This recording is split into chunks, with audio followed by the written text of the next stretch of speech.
selain pembersihan sungai, kami itu mencoba untuk mengenalkan bahwa kepada masyarakat bahwa ini ada tempat yang sudah kita bersihkan, sudah kita perbarui. Di hari Sabtu kami ada acara besar di mana ada tanggal 26 Juli itu ada acara festival, dan di situ juga ada musiknya juga untuk menikmati senja. Udah ada makanan juga, dan ini free. Air Kali Surabaya ini kan tadi disampaikan ini digunakan untuk bahan baku yang digunakan oleh PDAM Surya Sembada, sehingga setidaknya kualitas air ini perlu kita jaga, terutama yang ada di Kali Surabaya. Kondisi terkini Kali Jagir, kalau saya bilang Kali Wonokromo, ini sebetulnya secara ruang sungai masih aman untuk menampung debit banjirnya. Tetapi secara estetikanya seperti Pak Indra ngendikan tadi memang kurang elok.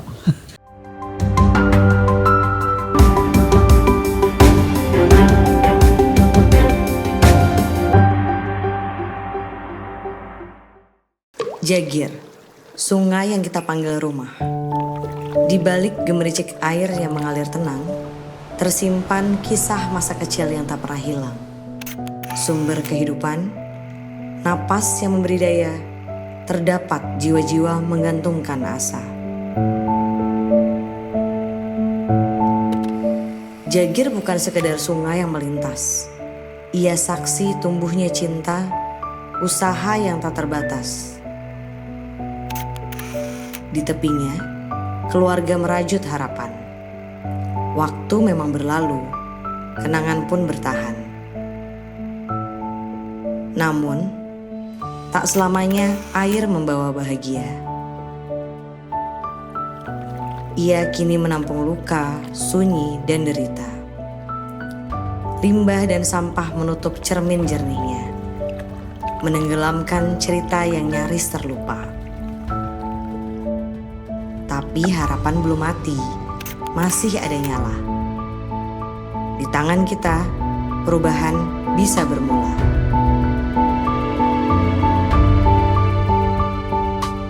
Melalui Hartari, Samator mulai berani menanam, membersihkan, mengedukasi, menyambung nurani. Bukan sekedar pencitraan, ini tanggung jawab atas kehidupan. Sebab sungai ini milik kita bersama.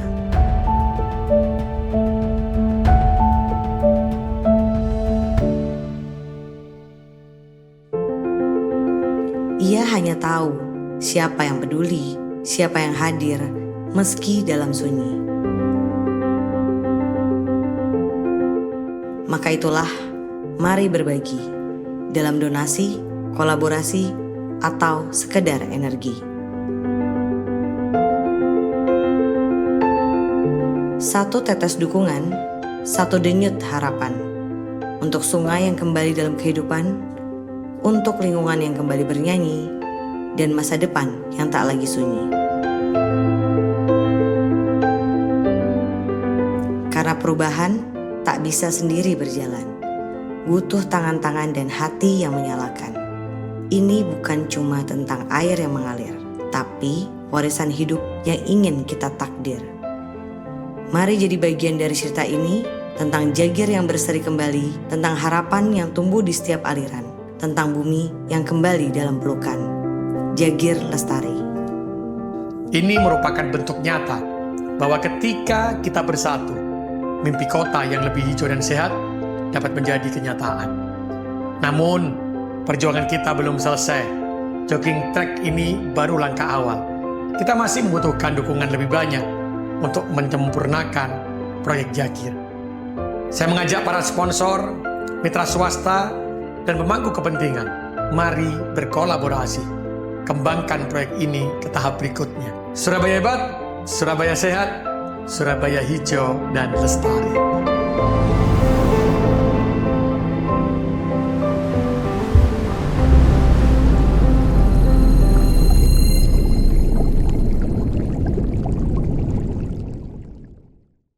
Halo Tribuners, kembali lagi bersama saya Cindy dalam wawancara eksklusif Tribun Jatim Network dan Harian Surya. Dan untuk episode kali ini Tribuners, kita akan membahas tentang salah satu kawasan bersejarah nih di Surabaya yang memiliki peran vital dalam sistem tata air kota, yakni Sungai Wonokromo atau yang juga dikenal sebagai Sungai Mas. Nah, sungai ini merupakan kanal peninggalan Belanda yang dibangun sebagai bagian dari sistem pengendalian banjir Sungai Brantas. Seiring waktu, Tribuners, kawasan di sekitar Sungai Wonokromo mengalami pertumbuhan pesat. Bahkan setiap tahunnya, kawasan ini mencatat peningkatan sebesar 15% dalam sektor industri, permukiman, dan komersial, menjadikannya salah satu zona ekonomi strategis di Surabaya. Namun, di balik geliat pembangunan itu, muncul tantangan besar nih dalam menjaga keberlanjutan dan fungsi ekologi sungai. Nah, menyadari hal tersebut, Yayasan Hartari menghadirkan sebuah inisiatif bertajuk Jagir, Jejak Aksi Gotong Royong untuk inisiatif revitalisasi. Dan inisiatif ini bukan hanya simbol kepedulian, tapi juga aksi nyata yang melibatkan berbagai pihak, termasuk Balai Besar Wilayah Sungai atau BBWS, Brantas, dan Perum Jasa Tirta 1 atau PJT 1 dalam merevitalisasi fungsi dan wajah Sungai Wonokromo. Jadi sebenarnya apa sih yang dilakukan dalam program Jagir? Siapa saja yang terlibat dan bagaimana dampaknya terhadap masyarakat dan lingkungan? Dan untuk itu Tribuners, saat ini sudah hadir bersama saya 3 narasumber penting nih. Selamat datang untuk Bapak Indra Perdana selaku Ketua Yayasan Hartari.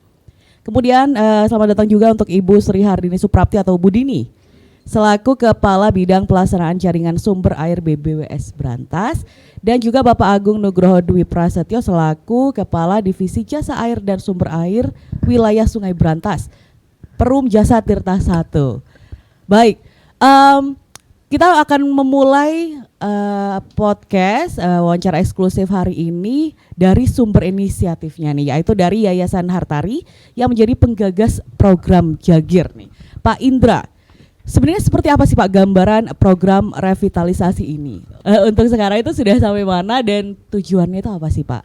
Baik, untuk program kami ini sebetulnya program yang bisa dibilang sudah ada ya bangunannya, tapi kami ingin membuat bangunan ini kembali asri dan hijau lagi. Karena sebetulnya Sungai Jagir ini sudah ada dari dulu, sejak zaman kolonial Belanda.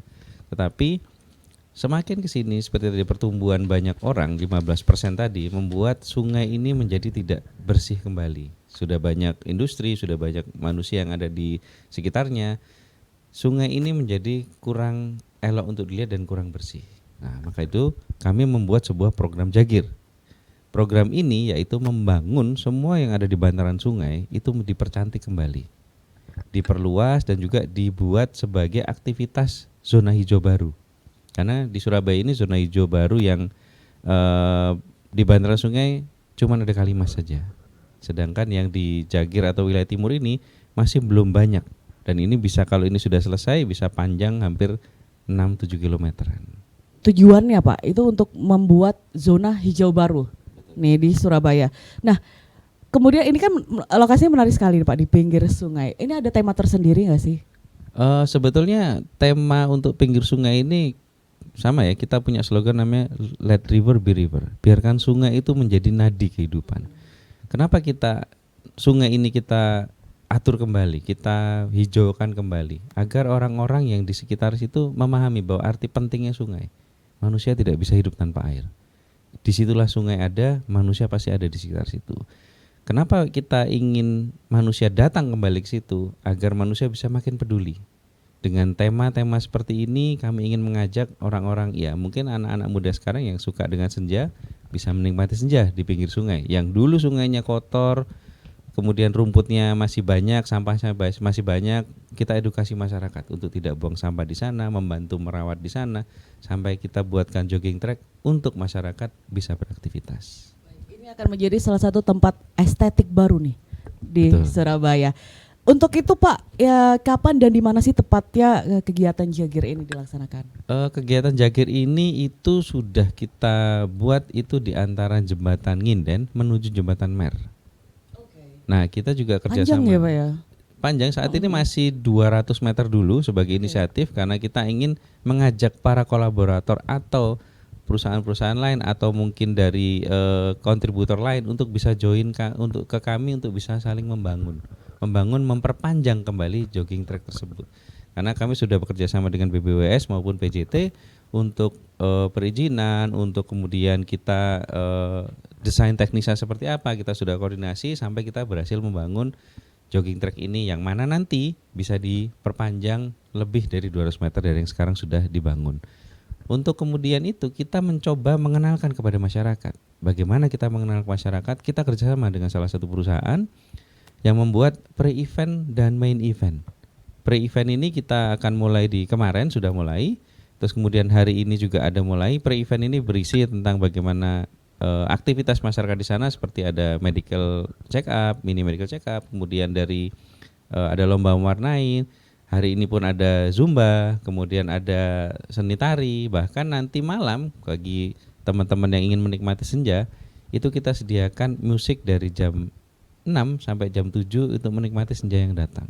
Dari kemarin, hari ini, Jumat hingga hari besarnya adalah di hari Sabtu. Di hari Sabtu kami ada acara besar di mana ada tanggal 26 Juli itu ada acara festival dan di situ juga ada musiknya juga untuk menikmati senja. Udah ada makanan juga dan ini free, gratis. Tinggal datang nih. Tinggal datang saja. Oke, sekarang tadi kita sudah mengenal sedikit nih tentang programnya Tribun. Sekarang kita geser sebentar ke kondisi sungai yang jadi fokus revitalisasinya. Untuk Ibu Dini, Ibu Dini sebenarnya bagaimana sih Bu kondisi terkini dari Kali Jagir dan sejauh mana perannya dalam sistem pengendalian banjir di Surabaya, Bu? Terima kasih Mbak. Mungkin kondisi terkini Kali Jagir, kalau saya bilang Kali Wonokromo, ini sebetulnya secara ruang sungai masih aman untuk menampung debit banjirnya. Tetapi secara estetikanya seperti Pak Indra ngendikan tadi memang kurang elok. Banyak sekali tanaman liar dan sebagainya, ada juga sedimentasi yang mungkin harus kita normalisasi kembali untuk menampung debit yang untuk pengendalian banjirnya. Itu Mbak mungkin. Baik. Berarti memang secara fungsi itu masih berfungsi dengan baik, cuman masih berbaik. Dilihatnya tuh loh, nek lewat kesananya itu kan warga Surabaya itu. Tapi mudah-mudahan dah dengan programnya Hartari ini kami berharap banyak juga bisa membuat elok lagi. Iya, amin. Baik, kemudian untuk Bapak Agung nih Pak, bagaimana Pak PJT mengelola sumber daya air dari Kali Wonokromo untuk memenuhi kebutuhan air bersih masyarakat Surabaya dan juga sekitarnya Pak? Kalau dari BJT 1 terkait dengan Kali Wonokromo ini sebenarnya kan tadi sudah disampaikan oleh Bu Dini dari BBWS. Kalau Kali Wonokromo ini sebenarnya fungsinya sebagai untuk pengendalian banjir. Jadi kalau pengendalian banjir terutama yang ada di Kota Surabaya. Jadi air yang dialirkan ke apabila ada debit banjir yang ada di Kali Surabaya masuk lewat pompa masuk Kali Surabaya, pengalirannya ke laut melalui Kali Jagir atau yang disebut juga kalau kami Kali Wonokromo sampai Kali Wonokromo. Nah, kalau untuk yang untuk penyediaan air bersih sendiri untuk masyarakat yang ada di Surabaya, ini kan dari PDAM Surya Sembada Surabaya, Pak. Jadi ini pengambilan airnya ini di hulunya pintu air Jagirnya. Jadi ada yang di Ngagel, kemudian juga ada yang di Karangpilang. Jadi secara prinsip untuk yang di Kali Wonokromo ini fungsinya sebagai fungsi utamanya adalah sebagai pengendali banjir yang ada di Kali Surabaya. Makanya yang dalam program yang disampaikan tadi ini kan masih tetap harus mengedepankan prinsip-prinsip agar Kali Wonokromo ini kapasitas tampungannya masih bisa tetap untuk mengalirkan debit banjir yang ada di Surabaya. Mungkin demikian, Mbak. Baik, terima kasih Bapak Agung. Ini tadi kita sudah bahas tentang kondisi sungainya, mungkin kita akan balik lagi nih untuk melihat aksi nyata yang dijalankan dalam program Jagir ini. Untuk Bapak Indra mungkin bisa dijelaskan lagi Pak, aktivitas yang dilakukan dalam kegiatan ini selain pembersihan sungai. Baik, seperti yang saya informasikan bahwa selain pembersihan sungai, kami itu mencoba untuk mengenalkan bahwa kepada masyarakat bahwa ini ada tempat yang sudah kita bersihkan, sudah kita perbarui. Makanya kita akan acara di tanggal 23 sampai 25 dan acara utamanya ada di tanggal 26. Dan kami pun juga tetap menginformasikan kepada masyarakat tentang bagaimana program Jagir ini berjalan itu bisa melalui IG kami. Biasanya kan sekarang IG itu lebih banyak orang untuk tahu ya. Jadi bisa follow IG kami di Jagir.Lestari, itu mungkin bisa akan mengetahui lebih banyak tentang bagaimana progres kami dan bagaimana acara-acara yang akan datang untuk di wilayah Jagir tadi. For free ya Pak? For free semuanya. For free semuanya.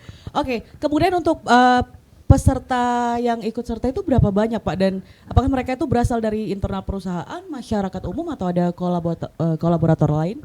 Untuk pengunjung yang akan datang ke sana itu kita semua umum. Tidak hanya terbatas kepada karyawan, masyarakat ataupun instansi. Kita membuat gerakan ini itu perlu kolaborasi untuk semua pihak, baik dari pemerintahan, perusahaan maupun dengan masyarakat sekitar. Kalau perusahaan sudah membuat sebuah inisiatif, kita sambut, kemudian kita ajukan kepada pemerintahan bagaimana soal izin-izinnya, dan juga kita harus mengedukasi masyarakat bagaimana agar mereka bisa menjaga dan membuang sampah tidak di sungai. Baik, tadi sudah bekerja sama dengan pemerintahan juga, dan untuk bekerja sama dengan komunitas lokal atau pihak ketiga, apakah ada juga Pak seperti misalkan komunitas lingkungan atau sekolah gitu? Oh, tentu ada. Nanti akan ada namanya community development. Kita akan mengajak semua baik dari lapisan masyarakat, baik dari komunitas-komunitas lain sampai dengan sekolah-sekolah. Termasuk besok pun hari ini pun sore ini kita ada acara yang melibatkan komunitas kopi. Oh, oke. Jadi bisa ngopi sambil senja, ada musiknya. Gitu. Itu sebenarnya memang beragam sekali ya Pak aktivitasnya di sana sekali. ya.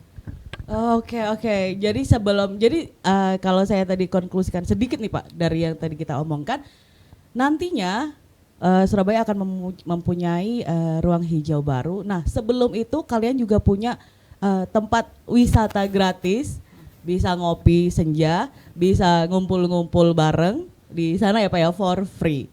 Oke, kemudian kembali lagi ke Bu Dini. Program ini kan nggak bisa berdiri sendiri Bu, tentunya itu ada peran dari BBWS dan juga PJT dalam pengelolaan sungai secara teknis nih. Dan untuk Bu Dini, sebenarnya peran dari BBWS Brantas nih Bu dalam pengelolaan Kali Jagir itu seperti apa Bu? Ya, jadi peran BBWS Brantas, jadi Kali Jagir atau kalau saya bilang Kali Wonokromo ini termasuk kewenangan pusat. Jadi BBWS Brantas masuk di situ. Jadi BBWS Brantas sebagai regulator di Kali Wonokromo. Dan sesuai dengan PP 46 itu kan termasuk 40 anak sungai yang dikelola oleh PJT 1. Jadi pengelolaannya ada di PJT 1, tetapi secara regulator kami BBWS Brantas yang berwenang di Kali Wonokromo. Jadi untuk secara konstruksi dan sebagainya kami pun sudah berkoordinasi dan dengan pemerintah provinsi Jawa Timur dalam hal ini Pemkot Surabaya dan juga PU SDA provinsi dan juga PJT, dan yang penting lagi pihak swasta termasuk dari Hartari ini. Jadi dengan adanya Hartari masuk kita lebih lebih nyaman lah. Jadi harapan kami dengan adanya revitalisasi di Kali Wonokromo ini sepanjang tidak menyalahi aturan, mana yang sungainya, mana yang sempadannya, mana yang tanggulnya, kita selalu oke. Dan kami berharap apa yang sudah dikerjakan dari Hartari ini bisa nyambung ke pihak-pihak lain sampai muara. Harapan kami sih seperti itu. Jadi lebih safe lah. Yeah. Jadi bisa dimulai nih dari Hartari dan bisa selanjutnya juga dilaksanakan di yang lain-lainnya gitu ya Bu ya. Sepanjang Kali Wonokromo kan panjang nih sampai muara. Panjang sekali ya.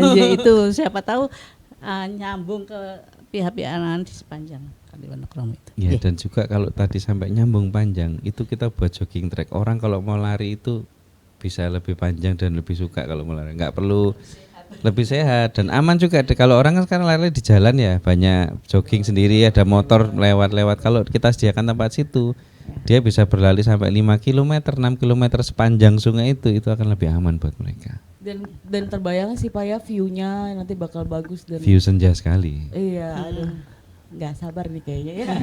Baik, ini masih ke Bu Dini lagi. Bu Dini, BBWS itu apakah juga melibatkan masyarakat Bu dalam pengelolaan sungai termasuk melalui kampanye kesadaran lingkungan Ibu? Ya, sebetulnya secara kegiatan kami selalu melibatkan masyarakat. Ini selalu.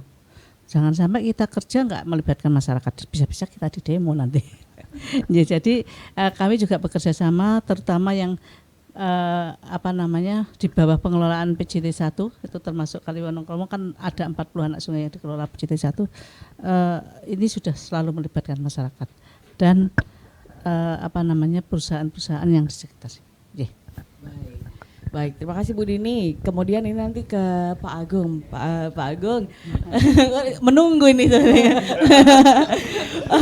Baik Pak Agung, mungkin bisa dijelaskan Pak Agung langkah-langkah yang dilakukan oleh PJT untuk menjaga kualitas air dari Kali Wonokromo, Pak Agung. Kalau di Kali Wonokromo ini kan sebenarnya bagian hilir yang dari Sungai Brantas. Jadi Sungai Brantasnya sendiri kan mengalir mulai dari Batu, dari Gunung Arjuno, kemudian mengelilingi hampir keseluruhan di mulai Malang, kemudian Blitar, Tulungagung, Kediri, akhirnya kan sampai di hilir di daerah mulai dari Mojokerto, Sidoarjo, kemudian sampai di Surabaya dan Gresik. Jadi kalau kita sampaikan terkait dengan kuantitas maupun kualitas air, sebenarnya ini pengaruhnya juga mulai dari hulu, tidak bisa kita hanya berbicara yang ada di hilir saja. Memang dengan kondisi saat ini dengan kalau di hilir ini kan wilayah perkotaan, sehingga kepadatannya penduduk kemudian yang mengarah ke sungai ini kan lebih banyak. Jadi memang potensi penurunan kualitas airnya lebih banyak yang ada di hilir. Jadi kalau dari kami terkait dengan kualitas untuk menjaga kualitas air, kami tadi disampaikan oleh Bu Dini, kami adalah operatornya. Kalau dari BPWS ini adalah regulatornya.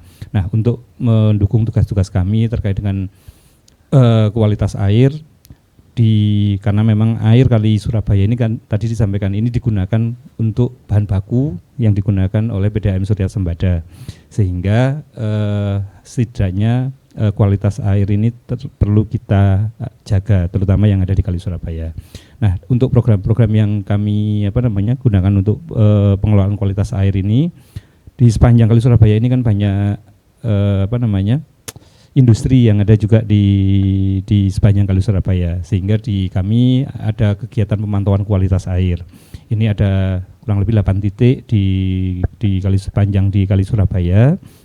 Dan ini kita rutin laporkan kepada BPWS, dinas-dinas terkait, sehingga hasil pemantauan kualitas airnya ini juga bisa diketahui oleh semua pihak.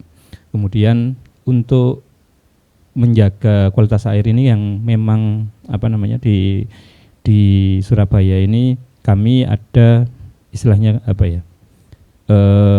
patroli sungai. Jadi kami bersama-sama dengan dinas terkait dari BPWS, kemudian dari Dinas Lingkungan Hidup dan instansi terkait, juga dari ada beberapa NGO melibatkan keterlibatan masyarakat untuk bareng-bareng melakukan patroli sungai yang ada di Surabaya. Tujuannya untuk bisa mengetahui, oh ini ada industri yang buang limbahnya misalnya langsung ke sungai tanpa ada pengolahan. Kemudian apakah ada perubahan penggunaan yang ada di bantaran sungai? Karena kan kualitas air ini tidak hanya dari limbah dari buangan dari industri saja yang mempengaruhi kualitas air, namun juga dari limbah domestik. Mungkin kita nggak kerasa ya, nggak kerasa. Oh, ya sedikit demi sedikit buang masuk ke sungai, akhirnya itu juga akan mempunyai pengaruh yang besar terhadap kondisi kualitas air yang ada di sungai. Mungkin demikian. Iya, untuk tantangan terbesar Pak dan cara mengatasinya, apakah itu termasuk salah satu tantangan terbesar?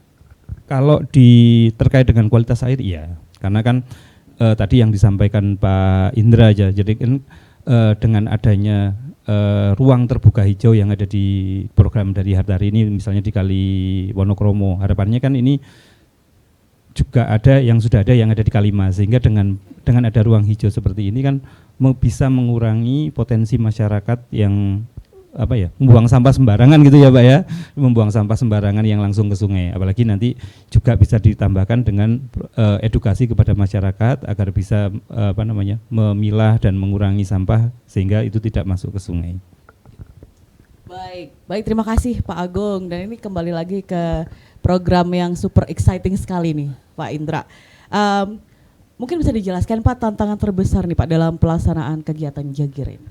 Baik, tantangan terbesar itu seperti yang kita coba dari awal sampai terakhir, yaitu tantangan terbesar itu banyak sekali yang bisa sampai multidimensi, berdinamika. Dan sampai sekarang ini kita juga bisa melihat bahwa tantangan terbesar yang paling kita bisa pantau sekarang itu adalah dari masyarakat yang belum memahami apa arti sungai itu. Jadi tantangan-tantangan ini yang kemudian kita coba breakthrough, coba kita pecahkan bersama dengan BBWS, PJT, termasuk kita juga bekerja sama dengan universitas yang baik dari negeri maupun swasta, kita ajak bersama bagaimana untuk komunitas developmentnya ini, bagaimana mengembangkan atau mengubah mindset masyarakat ini terkait sungai. Bahkan seperti Bapak tadi bilang kan, kita tidak terasa mengotori sungai secara langsung. Tapi itu yang seperti yang kita lakukan setiap hari, bahwa memang masyarakat ini hanya melihat bahwa oh ini adalah air kotor, kita buang ke selokan, tapi endingnya juga sampainya di sungai. Nah itu yang perlu edukasi lebih. Bagaimana kita bisa memilah sampah dulu minimal, sampai dengan nanti kalau memang masyarakat sudah bisa menyadari lebih baik lagi, bagaimana cara membuang air deterjen. Oke. Itu memang harus, sebentar Pak, nggak boleh? Air deterjen itu bisa dibilang itu pencemaran lingkungan secara tidak langsung. Oke. Jadi kalau kita melihat sekarang ini banyak orang yang mesin cuci atau nyuci pakai biasa, busanya banyak, sabunnya terlalu banyak, baunya biar cepat wangi ya, bagus. Tapi hasil buangan airnya itu akan ke sungai. Dan kan meskipun dibuang di got nanti kan mengalir ke sungai, begitu sampai ke sungai kemudian ada pompa. Nah, pompa ini yang kemudian kayak seperti diaduk akan nyedot keluar busanya lagi. Nah, itu yang nanti akan membuat sungai itu tidak sehat lagi. Berarti bukan hanya sampah yang seperti kayak bungkus deterjen, bungkus jajanan gitu, nggak hanya itu ya, tapi kayak air, kemudian minyak gitu mungkin ya Pak? Betul, minyak. Kan sekarang ini memang kita kalau bisa kita pergi ke sebuah tempat makan ya, rata-rata kan yang tersertifikasi atau tempat makan yang bagus itu rata-rata punya oil trap. Dia airnya itu ada penyaring minyaknya.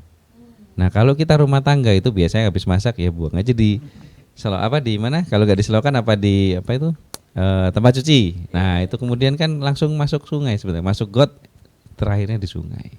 Itu malah yang udah hitam-hitam gitu kali ya. Betul. Minyaknya. Oke. Pak, kemudian ini nanti setelah kegiatannya selesai nih Pak Indra, itu bagaimana caranya untuk menjaga kebersihan sungai tetap berlangsung Pak? Apakah akan ada nih program lanjutan atau kolaborasi yang jangka panjang dengan masyarakat? Betul, untuk kolaborasi jangka panjang kita punya jangka panjang yang cukup panjang, karena program ini bukan program pendek, tetapi program ini kita akan continuous improvement sampai dengan bisa dibilang 10-20 tahun ke depan. Yang mana sekarang ini kolaborator kita ajak untuk membangun, sedangkan seperti yang saya diinfokan bahwa ada kampus-kampus yang bersedia untuk melakukan research community development, bagaimana mengubah mindset. Jadi jangka panjang ini yang nantinya tidak hanya bisa selesai tahun ini, tetapi bisa berkelanjutan sampai dengan 10-20 tahun ke depan. Karena merubah mindset manusia atau orang-orang yang tinggal di sana yang sudah lama, yang sering mungkin secara tidak sadar mengotori sungai, itu kita coba sadarkan bahwa dengan tindakan nyata yang sedikit demi sedikit mengurangi sampah, mengurangi pemakaian deterjen, itu bisa membantu air sungai lebih bersih. PJT juga lebih mudah mengolahnya nanti, dan juga BBWS juga lebih banyak untuk bisa melestarikan sungainya. Ini tuh seberapa susah sih mungkin Bapak Agung, Pak Indra atau Bu Dini untuk mensosialisasikan ini ke masyarakat Pak, bahwa pembuangan sampah yang tadi Pak Agung pernah bilang bahwa sedikit, tapi kan lama-lama sedikit itu satu rumah ada berapa, satu lingkungan, satu RT itu ada berapa rumah, dikalikan aja seperti itu kan, itu berapa susah sih sebenarnya? Monggo. Kalau terkait dengan limbah domestik ini kan tadi sudah disampaikan Pak Indra, ada yang bentuknya cair, ada yang bentuk padat ya. Nah kalau yang bentuknya padat ini kan mungkin di tahap awal ini kan bisa dipilah-pilah, mana yang sampah plastik, mana yang sampah sampah organik. Kalau sampah plastik mungkin masih bisa didaur ulang, kemudian sampah yang organik juga mungkin bisa dimanfaatkan lagi untuk jadi pupuk atau yang lain. Kemudian kalau untuk yang sampah yang masuk dalam kategori B3 berarti kan ada pemilahan tersendiri yang itu harus perlu treatment tersendiri. Nah memang terkait dengan kesadaran masyarakat ini memang ini perlu dibangun secara bertahap ya Pak Indra ya, nggak bisa langsung seperti ini, karena memang mungkin kita memang dari mungkin dulu dari awal kita budayanya sudah ada sungai langsung pembuangannya semuanya masuk ke sungai. Nah ini biasanya ngikut ya Pak ya, iya, karena iya. di sananya sudah yang lainnya buang di sini ya udah Iya. gitu ya Pak. Nah ini kan tapi dengan pemahaman, dengan edukasi yang bersama-sama bisa disampaikan kan, tentunya apabila kelihatan mungkin dengan program dari Hartari ini yang nanti kelanjutannya mungkin kan bisa di sepanjang Kali Wonokromo, dengan lingkungan sungai yang kelihatan bersih gitu kan, mungkin kan ini akan bisa timbul kesadaran di masyarakat. Eman kalau bahasa Jawa ya ini, eman sungai ini wis sapi gitu, karena untuk kok dikotori lagi. Nah ini kan sedikit mungkin jadi kalau sudah kondisinya bersih, orang kan kalau mau buang sampah sembarangan di area yang sudah kelihatan bersih kan jadi sungkan. Jadi harapannya dengan program Jagir ini nanti bisa melibatkan juga keterlibatan tidak hanya dari Hartari aja, tadi disampaikan Pak Indra, banyak pihak yang terkait untuk bisa bersama-sama. Jadi kita menjaga Kali Surabaya, Kali Wonokromo yang ini sama-sama kita tahu jadi bahan baku air minum, mungkin kalau yang bagi warga Surabaya terutama ya, karena ini airnya juga nanti yang diolah kemudian dinikmati jadi bahan baku air minum yang ada di Surabaya. Baik, terima kasih Pak Agung. Kembali lagi nih ke program Jagir nih Pak Indra. Apakah kegiatan ini akan menjadi agenda rutin tahunan nih Pak dari Hartari? Nah, seperti saya bilang tadi bahwa ini program jangka panjang. Jadi pasti setiap tahun akan ada. Setiap tahun pasti kita akan mencoba untuk memberikan edukasi masyarakat, membangun mungkin jogging track tambahan baru, termasuk kita ingin perusahaan-perusahaan atau mungkin kolaborator yang lain seperti masyarakat bisa sama-sama membangun lagi untuk menyelestarikan sungai tersebut. Jadi ini bukan jangka pendek, karena jangka panjang ini mari kita pakai slogan Let River Be River. Itu artinya sungai yang menjadi nadi manusia, nadi kehidupan manusia yang ada di sana. Dan semoga dengan adanya ini juga mungkin membuat hawa Surabaya yang lumayan hot potato ini ya, hot potato panas kentang ini juga dengan adanya ruang hijau baru akan membantu nih untuk warga Surabaya juga. Oke, kemudian nih Pak Indra, kemudian ada rencana untuk memperluas program ke wilayah sungai lainnya Pak? Udah ada bayangan belum? Sementara ini kami ingin fokus kepada seluruh Jagir dulu. Begitu sudah Jagir ini selesai, baru kita akan cari proyek yang lebih besar lagi. Mungkin bisa tidak di Jawa Timur, mungkin ada wilayah lain yang membutuhkan pengalaman kami dalam mengatur semua pembangunan wilayah Jagir ini. Bisa di wilayah lain seperti di Jawa atau Kalimantan atau Sumatera, kita bisa akan kolaborasi ke sana. Kita tidak menutup kemungkinan kolaborasi dengan yayasan-yayasan lain yang mungkin perlu pengalaman kami dalam hal menata untuk proyek Jagir ini. Baik, kemudian untuk Pak Indra nih, harapannya Pak dari Hartari terhadap dampak jangka panjang dari kegiatan? Kalau harapan Hartari sangat jelas sekali. Sungai menjadi tempat rujukan baru untuk orang beraktivitas, menikmati masa sore di situ atau pagi hari. Kemudian sungai ini juga bisa nadi kehidupan mereka. Seperti yang tadi PJT dari Bapak Bagus bilang bahwa air yang mereka buang akan diolah menjadi bahan baku air minum. Nah, itu kan sebuah perputaran hidup, yang mana air yang kita terima dari Tuhan itu sudah kita terima, kita makan, kita minum, kemudian kita buat cuci apa segala macam, kita buang ke sungai, dikembalikan lagi oleh PJT ke manusia kembali. Itu saling bersirkulasi membutuhkan. Circle yang penting sekali, makanya kita harus menjaga itu ya Pak ya. Baik, untuk Bu Dini dan Pak Agung nih, harapannya dari program Jagir dari Hartari ini Pak? Harapan saya mungkin sama dengan Pak Indra, bisa berlangsungnya kehidupan di sungai.